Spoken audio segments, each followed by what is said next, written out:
নমস্কাৰ ৰিঞ্জুমনিজ কিচেনলৈ মই পুনৰবাৰ আপোনালোক সকলোকে স্বাগতম জনাইছোঁ। আজি মই লৈছোঁ আপোনালোকৰ কাৰণে ঘৰতে সহজে বনাব পৰা আইচিং কেকৰ এটা ৰেচিপি। সহজে বনাব পাৰি, খাবলৈ কিন্তু বিৰাটেই টেষ্টি হয়। তেনেহ'লে আহকচোন দেৰি নকৰি ৰেচিপিটো আৰম্ভ কৰোঁ। এতিয়া মই প্ৰথমতে কেক বনোৱা বাতিটোত ব্ৰাছ এডালেৰে ৰিফাইন অলপ সানি দিম। এইদৰে মই চাৰিওফালে ৰিফাইনত সানি দিছোঁ। এইদৰে সানি দিব। তেতিয়া কেকটো ওলাই আহোঁতে লাগি নধৰে, সেইকাৰণে ভালদৰে মই ৰিফাইনত সানি দিছোঁ। এতিয়া মই পেপাৰ এখন লৈছোঁ, পেপাৰখনতো মই ৰিফাইনত সানি দিছোঁ।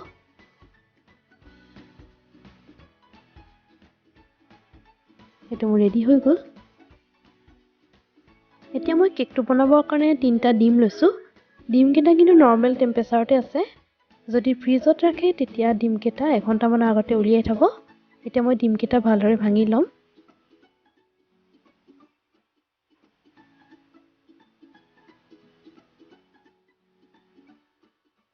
এতিয়া মই লাহেকৈ এইদৰে ফেটি ল'ম। এইদৰে অলপ সময় ফেটাৰ পিছতে মই গুড়ি চেনি 1 কাপ দিছোঁ।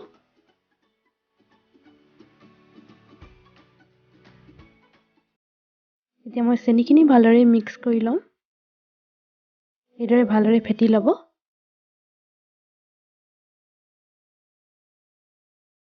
এতিয়া মই ড্ৰাই ইনগ্ৰিডিয়েণ্টখিনি দি ল'ম। ইয়াত মই ময়দা 1 কাপ দিছোঁ, চাহ খোৱা কাপেৰে, আৰু আধা কাপ ময়দা মই দি দিছোঁ। লগতে মই কোকো পাউডাৰ দিছোঁ আধা কাপ।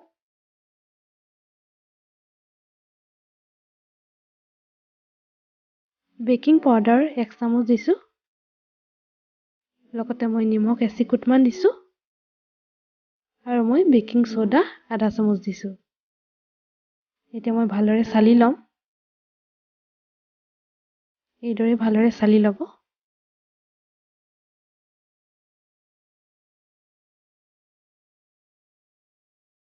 চব ভালদৰে চলা মোৰ হৈ গ'ল। এতিয়া মই লাহে লাহে এইদৰে ভালদৰে মিক্স কৰি ল'ম। এইদৰে সকলোবোৰ লাহে লাহে মিক্স কৰি ল'ব।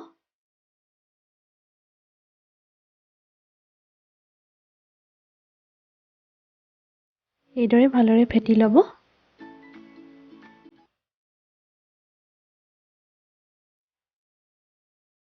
এয়া চাওক ওপৰৰ ওপৰতে ৰিবনডালৰ দৰে পৰিছে। এতিয়া মই ইয়াত আধা কাপ ৰিফাইন অইল দি দিছোঁ। আপোনালোকে ইচ্ছা কৰিলে ঘিউ দিব পাৰে। এতিয়া মই সকলোবোৰ ভালদৰে মিক্স কৰি ল'ম।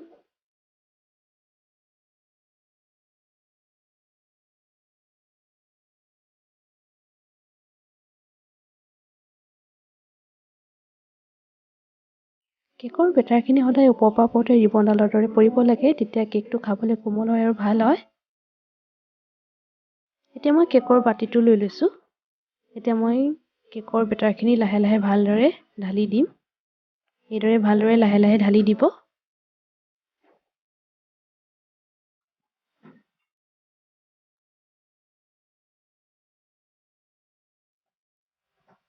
এইদৰে টেপটেপাই দিব যাতে ইয়াৰ বাবলছবোৰ ওলাই যায়। মই কেৰাহী এখন 10 মিনিটমানৰ কাৰণে প্ৰিহিট কৰি ৰাখিছিলোঁ। ইয়াত মই ষ্টেণ্ড এডাল দি দিছোঁ। আপোনালোকৰ যদি ষ্টেণ্ড নাথাকে প্লেট এখনো দিব পাৰে। ইয়াত মই কেকৰ বাতিটো বহাই এতিয়া ঢাকোন লগাই দিছোঁ। 45-50 মিনিটৰ কাৰণে বেক হ'বলৈ দিম। গেছটো কিন্তু একেবাৰে ল' ফ্লেমতে ৰাখিছোঁ। 45-50 মিনিটৰ পাছত এয়া চাওক কেকটো ধুনীয়াকৈ ফুলি আহিছে। সিজিলে নে নাই চাবলৈ এইদৰে মই সুমুৱাই দিছোঁ। এয়া চাওক ভালদৰে সিজিলে। এতিয়া মই চুগাৰ চিৰাপখিনি বনাই ল'ম। চুগাৰ চিৰাপৰ কাৰণে মই চেনি আধা কাপ লৈছোঁ। লগতে মই পানীও আধা কাপ লৈছোঁ। দুইটা মই সমান জোখাৰে লৈছোঁ। এতিয়া মই চেৰি লৈছোঁ। ব্লেক ফৰেষ্ট কেকত অকণমান চেৰি হ'লে খাই ভাল লাগে, সেইকাৰণে মই সৰু সৰুকৈ চেৰিখিনি কাটি দিছোঁ। মই এইদৰে 3 চামুচ চেৰি দিছোঁ। এতিয়া ভালদৰে উতলিবলৈ দিম যাতে চেনিখিনি ভালদৰে গলি যায়। ইমান আঠা আঠা হ'ব নালাগে, জাষ্ট চেনিখিনি গলিলেই হ'ব। এয়া চাওক এতিয়া মই গেছটো অফ কৰি দিলোঁ। চুগাৰ চিৰাপখিনি একেবাৰে ৰেডি হৈ গ'ল। এতিয়া মই ঠাণ্ডা হ'বলৈ দিম। এতিয়া মই লাহেকৈ কেকটো উলিয়াই ল'ম কাৰণ কেকটো ঠাণ্ডা হ'ল। ছুৰী এখনেৰে মই কিনাৰটো এইদৰে কাটি দিছোঁ যাতে ভালদৰে ওলাই আহে। আইচিং কৰোঁতে সদায় কেকটো ঠাণ্ডা হৈ থাকিব লাগে।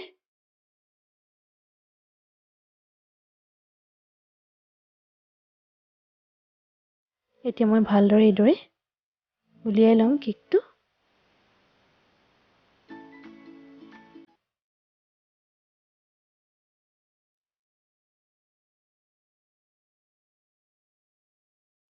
চাওক ওলাই গ'ল ভালদৰে। এতিয়া মই পেপাৰখন এৰুৱাই দিম।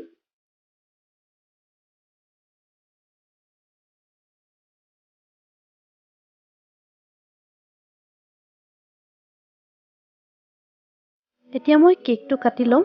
মই কেকটো সূতাৰে কাটিছোঁ। আপোনালোকে ইচ্ছা কৰিলে ছুৰীয়েও কাটিব পাৰে। মই কেকটো দুভাগ কৰি কাটি ল'ম। আপোনালোকে কেকটো 3 ভাগ কৰিও কাটিব পাৰে, কিন্তু মই দুভাগেই কৰিছোঁ। লাহে লাহে এইদৰে কেকটো কাটি ল'ব।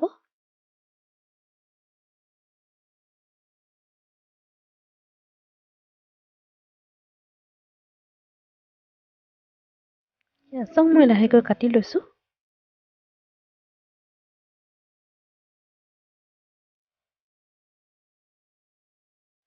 চাওক ভালদৰে কটা মোৰ হৈ গ'ল। চাওক কেকটো খুব ধুনীয়া হৈছে। মই দুভাগ কৰি কাটিছোঁ। আপোনালোকে ইচ্ছা কৰিলে 3 ভাগ কৰিব পাৰে। কেকটো আইচিং কৰিবৰ কাৰণে মই ক্ৰীমবেল হুইপ ক্ৰীমটো লৈছোঁ। আপোনালোকে যিকোনো ব্ৰেণ্ডৰ হুইপ ক্ৰীম ল'ব পাৰে।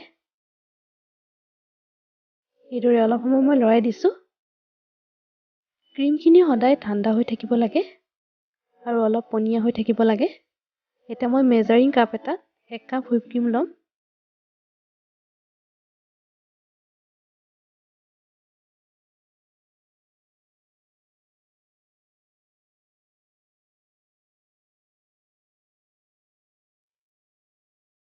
এতিয়া মই বাউল এটাত ক্ৰীমখিনি ঢালি ল'ম।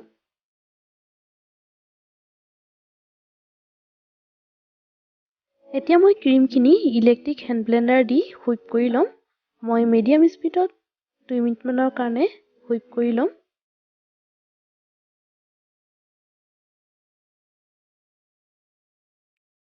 এইদৰে 2 মিনিট মিডিয়াম স্পীডত হুইপ কৰাৰ পাছতে মই হাই স্পীড কৰি দিছোঁ।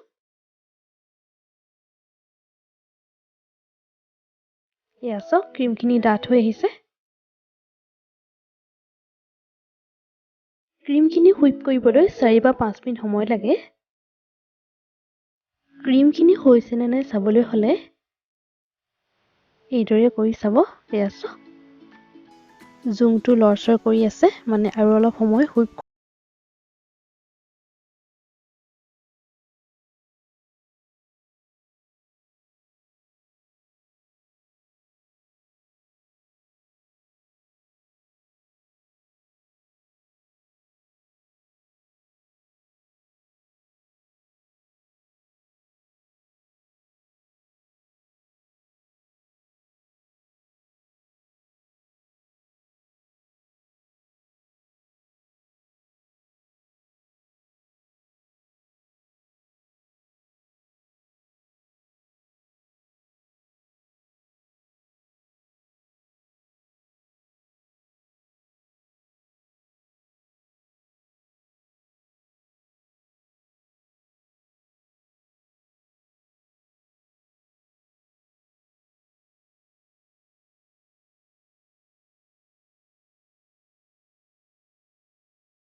ভালদৰে মিহি কৰি ল'ব।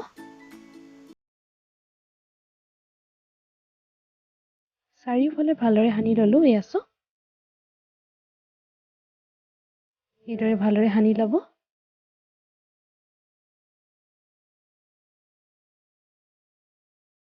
চাৰিওফালে ভালদৰে ক্ৰীমখিনি লগাই দিব।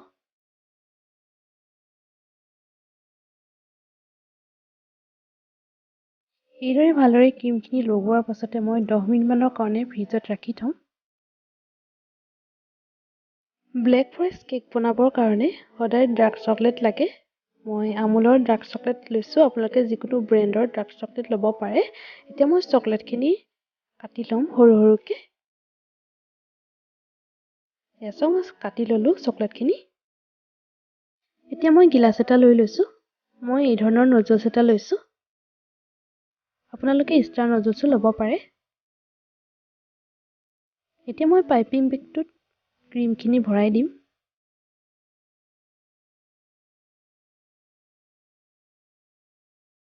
এইদৰে ক্ৰীমখিনি ভৰাই দিব।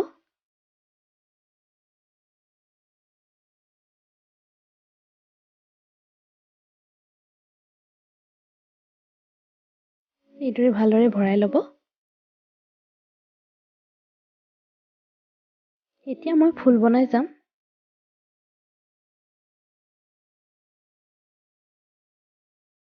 এইদৰে মই ফুল বনাই গৈছোঁ। আপোনালোকে নিজৰ ষ্টাইলত ফুলটো বনাই ল'ব।